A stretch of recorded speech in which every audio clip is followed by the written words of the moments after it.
is Dwi Anggun Fitriawati and I am Siti Kamelia Puspita Nurjaman. We are students of SMA Negeri 1 Bulan Cirebon Region West Java. A monument that is present in the public after the expression of a national collective opinion about historical event that occurred, so that the monument will always be a matter of reflection and inspiration for future generations as part of the collective memory of the Indonesian nation.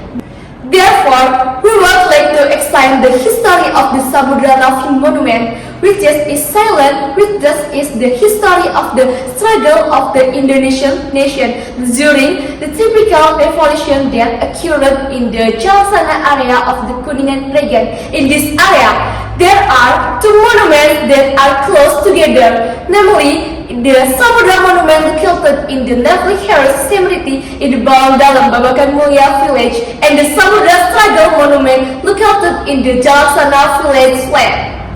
Based on the background explanation above, several research problems can be formulated, namely, the first, how was the problem, the struggle that occurred in the Jalasana district area of Kuningan regions during the Indonesian Revolution? The second, why was Bawang Dalam Babakan Mulia village, Jalasana district Kuningan Regency, chosen as the place to build the Samudra Struggle Monument? And the last, what is the role and significance of the Samudra Struggle Monument in Bawang Dalam Babakan Mulia village, Jalasana district for the development of the nation and state today?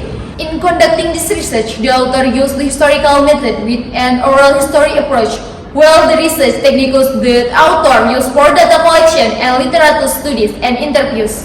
Tension due to differences in interpretation of the content of the Lingga-Jati negotiation peak until finally the Lingga-Jati negotiation were revealed by the Dutch by carrying out the first military action 1 July 21st, 1947. The Dutch military aggression aimed to take the territory of the Republic of Indonesia from various directions, both land, sea, and air. Therefore, the Cirebon prefecture was not spared from the target of the Dutch aggression, so that the Cirebon Regional Defense Council and the leadership of the Siliwangi Division decided to form an emergency government by failing to the interior of Kuningan. One of the TNI units that participated in the retreat to Kuningan was the Indonesian Navy. The troops were about 100 strong under the leadership of Major Abdul Qadir Eka Sastra. After arriving in the Kuningan area for a while, the troops were based in the Tegal Jubel area Jalasana Kuningan. The task of this troop was to fortify the movement of the Dutch army that walked hard to Kuningan. This troop actively participated in the several battles in the occurred in the Jalasana area, including battle in Japara village, battle at Alpas Street, Babakan Mulia village, battle in Garut Tengah village, battle at Bubulak Sebawa village, battle in Manis Jalasana village.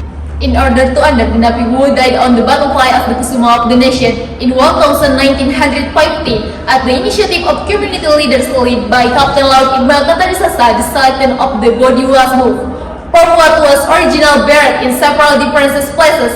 It was then rebuilt in the Bawang Dalam cluster area Babakan Mulia village Jalasana district and made the place an Ocean Heroes Cemetery to the link 20 bodies of national heroes. Furthermore, to commemorate the service of the heroes of the Navy Al-Qatri and the service of the Jalasana community who have helped the struggle to deepen the independence of the Republic Indonesia, two hero monuments were built in Jalasana, namely, first, in the form of the Samudra Heroes Monument built in the Samudra Heroes Cemetery in the Bawang Dalam cluster area Babakan Mulia village, and the second, in the form of the People's Struggle Monument built in the Samudra Potbal plant in Jalasana village. There are several reasons why Bawang Dalam was used as a place to burn in bodies of Navy personnel with that ended battlefield during a revolutionary period, including the first, to commemorate the struggle of the Jalasana people who have participated in fighting to defend of the independence of the Republic of Indonesia, which was marked by various battle against the Dutch in the Jalasana area during the revolutionary period. The second Jalasana area is a strategic area that is a connecting route between Cirebon, Kuningan, Ciamis, so that it can be easily reached by the families of the victims who want to make a pilgrimage. The three, Bawang Dalam area is a cool area in the form of Mount Cerwai, making it suitable as a community cluster area. And last, there was positive support and good cooperation from various parties, both the community village, government, and the TNI members at a time, so that the making of the Heroes Dining Park went well and smoothly. Hopefully, with this Samudra Monument, the next generation of the nation will be able to take responsibility for caring and maintaining these historical relics, can perpetuate the values of the nation's struggle in various fields of life. This is the presentation from us. For your attention, we thank you.